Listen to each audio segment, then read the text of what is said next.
Breathe. Is there a brown bag that we can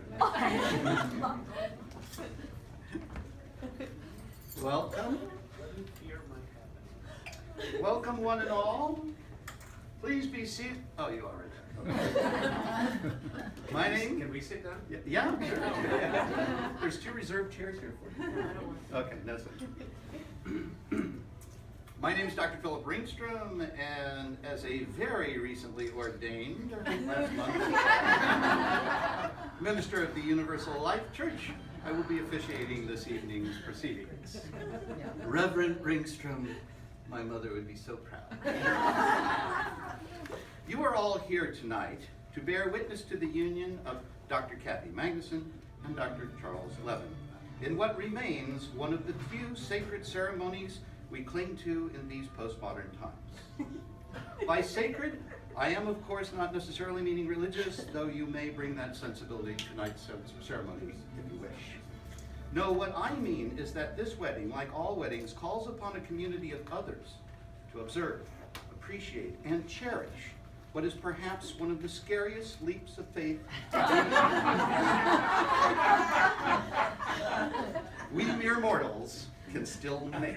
And that is the creation of a covenant, the covenant of marriage. That covenant traditionally meant to remain together for a lifetime, though the times in which we live have probably taught us that that is often wishful thinking. I have always liked anthropologist Margaret Mead's take on marriage, that there are at least 3 in a lifetime. What Margaret Mead proffered of the 3 marriages in one lifetime was that the first would be about romance, love, and sex, i.e. the ineffable stuff that makes 2 people fall in love, sometimes after one peek, across a crowded room. As you will learn shortly, actually is Kathi and Charles' story. Followed by a second marriage, or phase, for those who wish to build a family nest and fill it with offspring, and finally, the third, the point at which the nest is empty after the chicklets are hopefully flying high and bright, and maybe, if the couple is lucky, even bestowing them with grandchildren that they may send home before they become too much for the grandparents. But mostly, the third phase, Mead said, involves the final years of growing old together. And in those final years, to revel, if the couple can, in what has been, as well as bear witness to the vicissitudes of aging and hopefully to be cognitively with it enough to remain best friends until death doth them apart. Leave this part out. In capturing the essence of each of these 3 phases of our existence that make marriage meaningful, Mead, who was always prophetically ahead of her time, noted that some folks, for better or for worse, may have all 3 marriages with the same partner, while many others have them with different ones. But however we cut it, each phase is testimony to something that you can't do alone. And today, in the burgeoning age of virtual reality, this may make marriage one of the most challenging and yet powerful commitments of all. I will say a tad more on that briefly, but back to all of you. So what makes a marriage ceremony so important? I doubt that there's a person in this room who did not hear if not even at some point profess the challenge, what do you need to get married for? It's just a piece of paper. You can always just live together. Over the years, I have come to see how naive this position is, and tonight we are proving that point. A marriage is not simply a piece of paper, nor is it a gathering of a ship of fools, though hopefully we can be a little foolish tonight. It is, I will repeat, a covenant, a vow to a commitment, made most importantly before a congregation of loving witnesses. A vow to a commitment made most importantly before, oh, I just said that.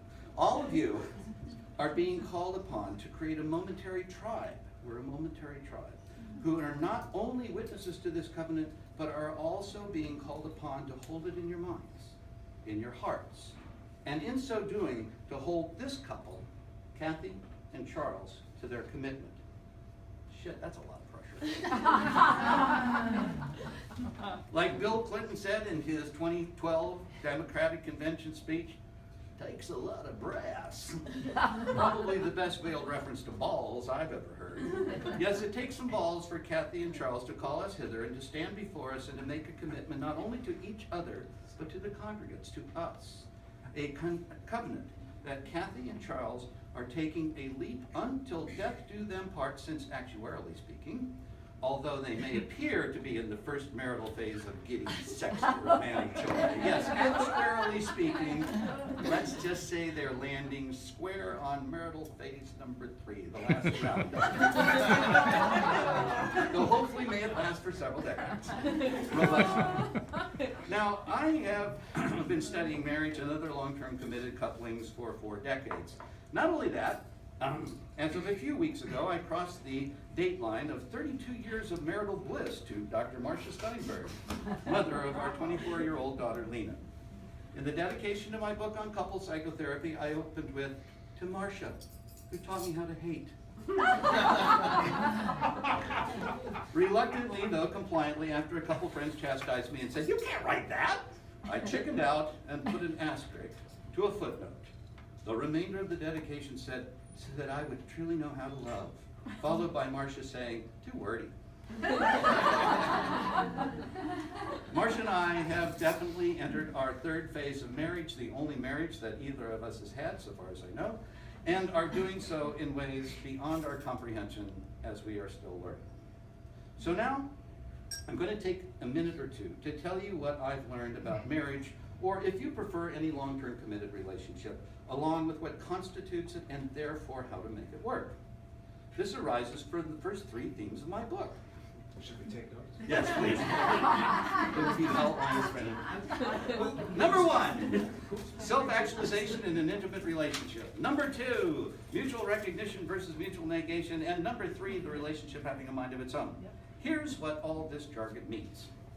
First, no one in Western culture, and probably any other, but that's another conversation, feels very good about themselves unless they have achieved a modicum of self-actualization. This means that they feel that they have become accomplished and given rise to at least some things in their life that approximate something that fits uniquely with being who they are.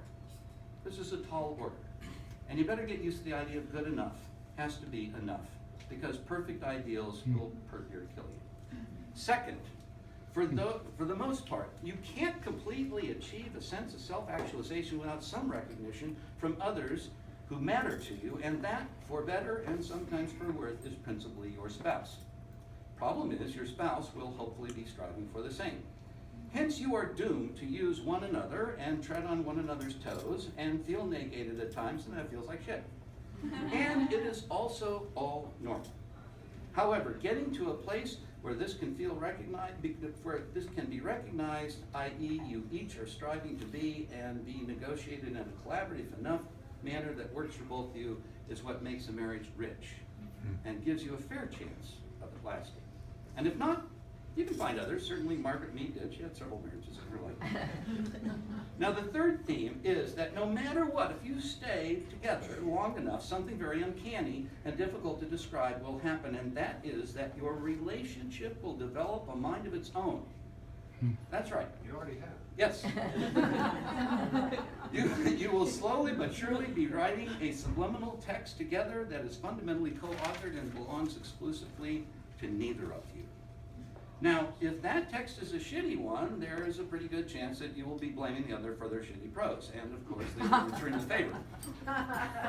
But if you each plug along with a fair degree of self-actualization, recognized by each to the other, and cooperatively collaborate and negotiate well enough, chances are you will end up with a relatively decent, good enough anyway, version of a relational mind, and that likely will take you as long as you wish to be married until death do you part. No escaping the latter clause. Sorry, that's what the booze is to help with. So now I want to tell you a little bit about Kathi and Charles and their wonderful relationship. I've known Kathi much longer than Charles, only meeting him through Kathi. Will there be a Q&A? Yeah. Why on earth they asked me to marry them is my wonder, but then again, I suppose it shows they truly had brats. Since I really didn't know that much about them, I asked them each to respond to 3 questions. To tell me a little bit about themselves relative to previous relationships, as well as any pithy anecdotes that will illustrate something of who they are, that is, what makes them tick.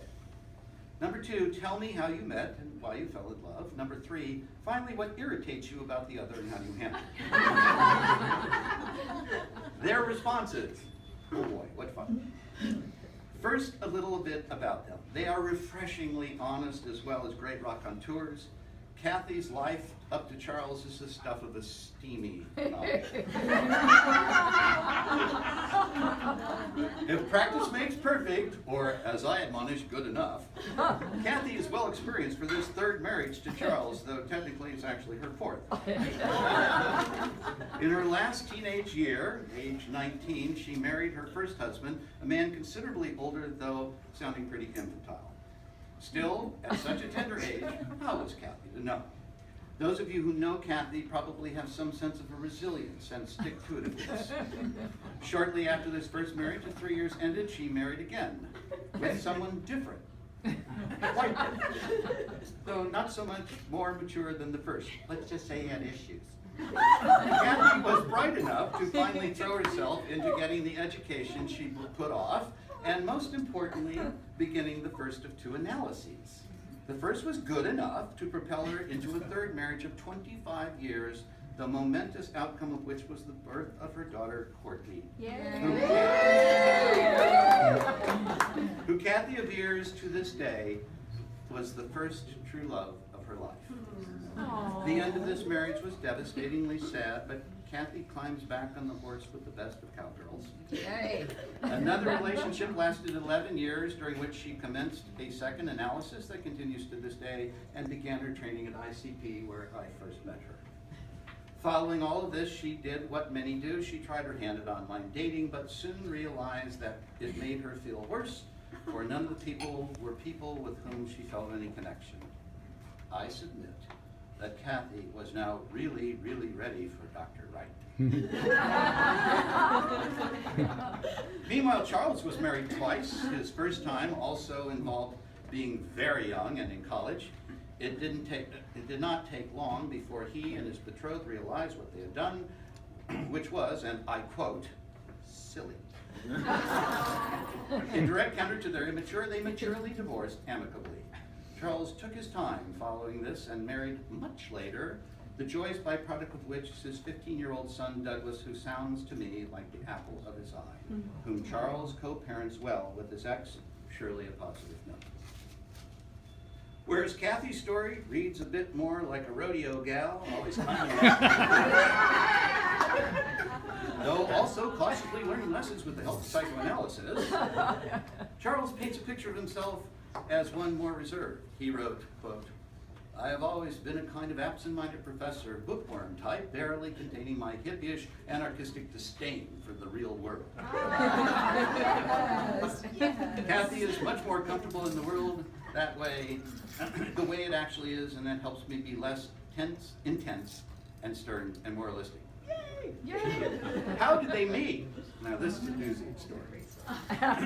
Though written separately, their stories are almost identical. This was as serendipitous a meeting as any of you could imagine. The tale opens audience on the closing morning of an international psychoanalytic conference in Santiago, Chile in 2013. At a Sunday morning paper session. Who goes to Sunday morning paper session? Anyway, the topic that drew them both, like moths to a flame, was, get this, the role and size of the clitoris in social consciousness. I guess that'll push you through a hangover. Following the paper presentation and at the launch of the proverbial Q&A, and now I turn to Kathy's narrative, someone seated in the back stood and asked a question beginning, I am Charles Levin. Oh my God, I thought, who belongs to that voice? It's the most beautiful, deep, intoxicating music coming out of his mouth. I turned around to see what this human looked like. Shit. He's quite handsome, I thought. Charles' narrative at this point is a bit more demure, just a bit. I couldn't see Kathy from where I was sitting. But when I spoke from the audience, she noticed. And then when she spoke from the audience, I noticed. Ladies and gentlemen of the congregational jury, were those not bird calls of remaining variety? The rest of the meeting is a fun story, but too long to tell, as I am sure some of you are about to slip into the DTs right now. Suffice it to say, they took a cab to the airport, frolicked mere moments anointed by a glass of wine, were separated at security, but found themselves again just in time for an Academy Award-winning kiss and embrace, and a promise from Charles that he would come to LA in less than a fortnight. And so he did. Wow. And the rest, my friends, is history and herstory. As to what irritates them with the other, well, that's a work in progress. One point they both agreed on is that they hate the way the other drives. That's not going to work well enough. But as I said, since they have not lived together full-time, 24/7, 365, they have some irritating things to learn about each other, as I trust they will.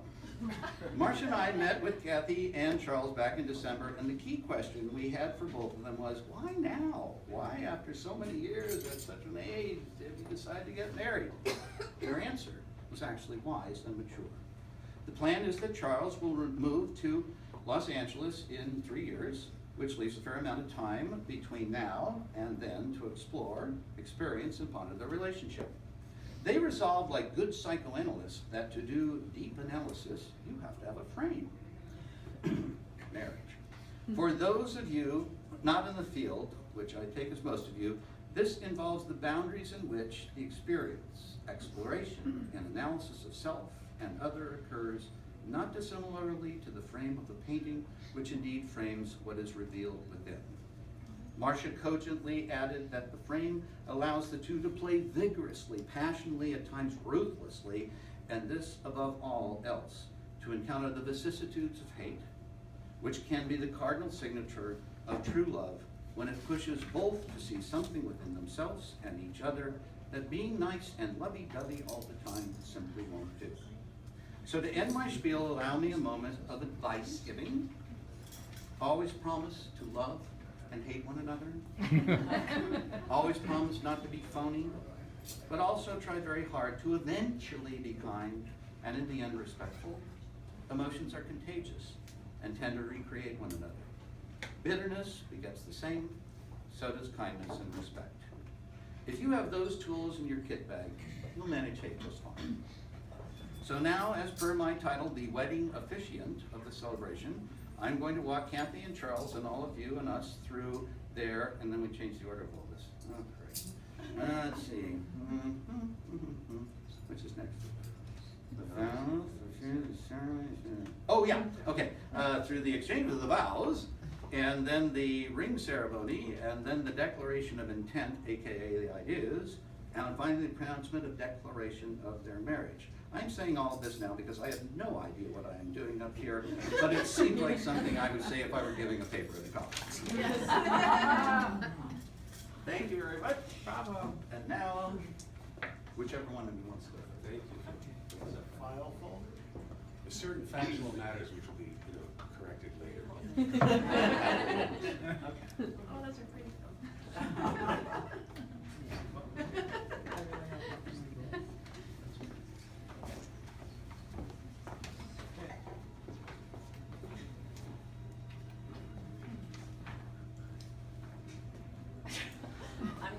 this because there's no way I could have memorized it. Not yet. Don't go away. I'm right here. All right. Oh, Charles Evan, you are about to be my husband. That word has never held much meaning for me. You know, I need your glasses.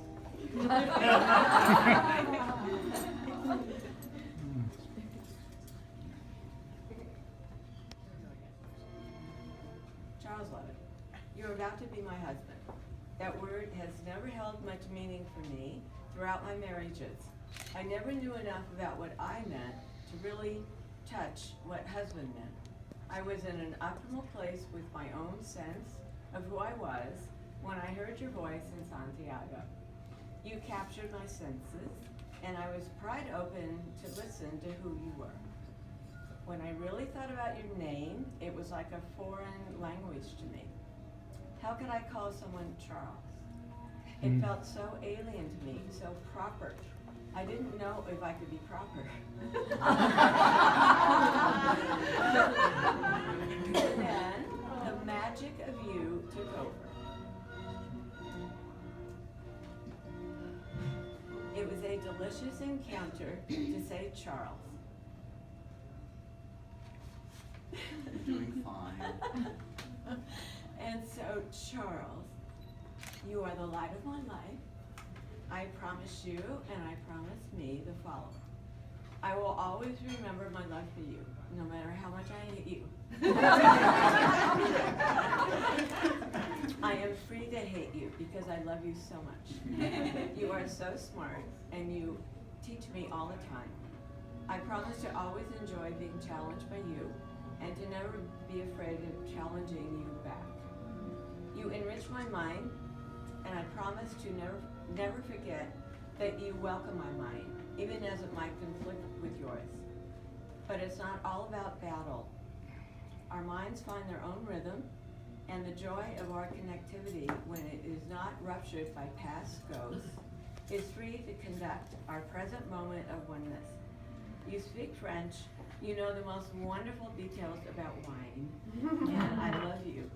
You are my precious husband, and I know what that word means now. I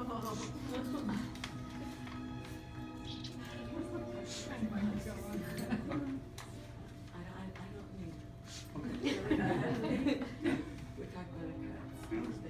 You don't get cuts if you can't. All right. Exactly. Okay, got it.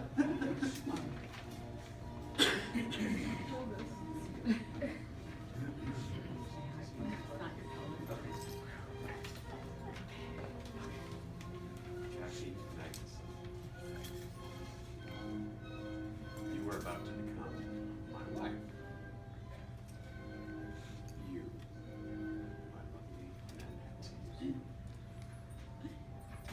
You magnificent woman standing before me now.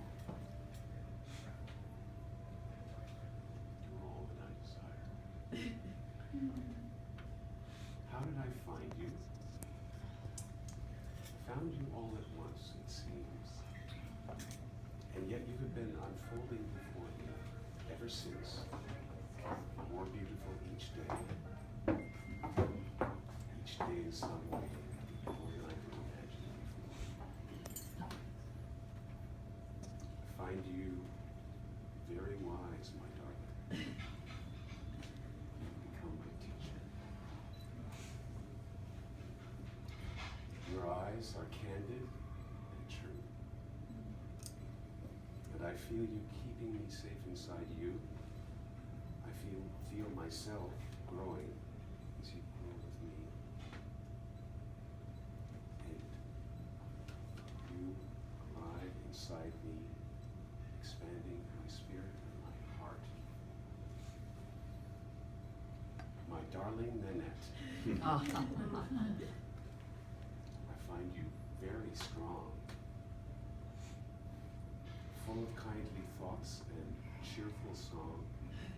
You are my happy girl, who wakes up in the morning. Your voice is Mozart to me. do whatever I have to do to be with you, to keep you happy, and to be your loving partner in this crazy life, in this wondrous but difficult universe, so full of possibilities. You have become my beacon.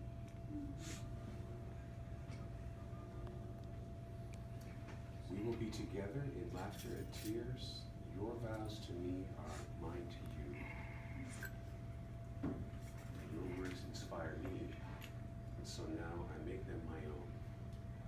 I love you. Now what do we do? The program says the ring thing. Ring story, ring ceremony. Ringstrom. A ring strum. Ringstrom, yeah. This is one of our 2 marriage rings. Kathy's wearing the other one. And we decided not to do the usual exchange because we just don't do things conventionally.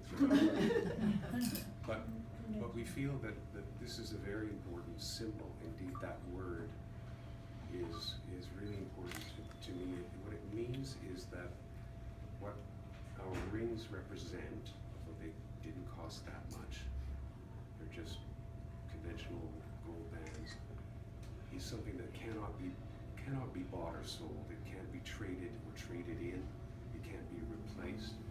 It's a symbol that represents something that's beyond exchange value, beyond the cash nexus, beyond exploitation of one of another. That's something that we share. And that's what a symbol is to us. So we wear it every day for the rest of our lives. And that's our ring ceremony. I won't take mine off.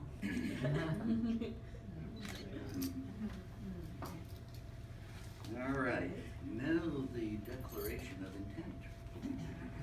Charles, do you here in the presence of family and friends declare your love for and commitment to Kathi, choosing her as your life partner and soulmate? Do you freely offer yourself to her and willingly accept the gift of self she offers to you? I do. And Kathi, do you, here in the presence of family and friends, declare your love for and commitment to Charles, choosing him as your life partner and soulmate? Do you freely offer yourself to him and willingly accept the gift of self he offers to you? I do. Step 5. Charles and Kathi, you have heard the words about love and marriage, and have exchanged your vows and made your promises and celebrated your union with the giving and receiving of rings and talking about them and all sorts of stuff like that. It is at this time I now pronounce you 2 free spirits together in negotiation. Nice admit, don't do that, eh? And with that, it is my duty and pleasure to present you with the first impossible task of your marriage, and that is to deep French kiss without making a mess of Kathy's makeup.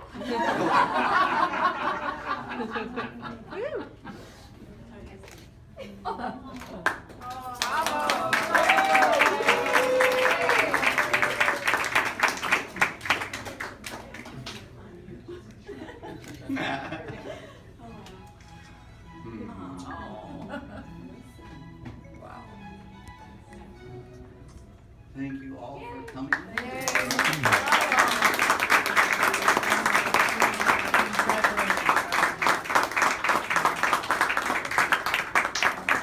What? You gotta toss it? Yeah. Oh Christ, put your goggles on, she's gonna throw this fucking.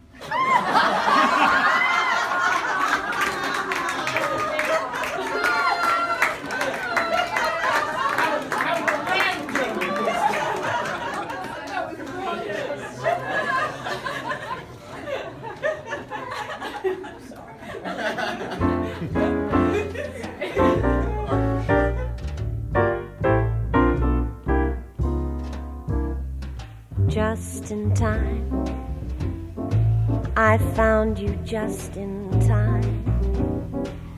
Before you came, my time was running low. was lost. The losing dice were tossed. My bridges all crossed. Nowhere to And now the kiss. Kiss. Kiss. Yes. Macho. Macho. Macho. Macho.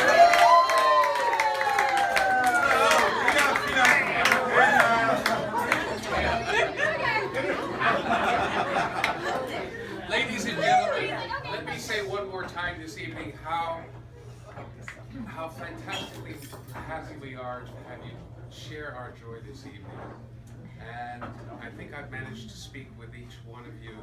Many of you are new people in my life. You're wonderful friends of Kathi. I can't believe what a beautiful world she's created around herself here. And I'm looking forward to getting to know all of you in more detail. Oh, you will. And All right. Okay, put the knives down. so enjoy the cake. Put the knives down. All right. Cheers.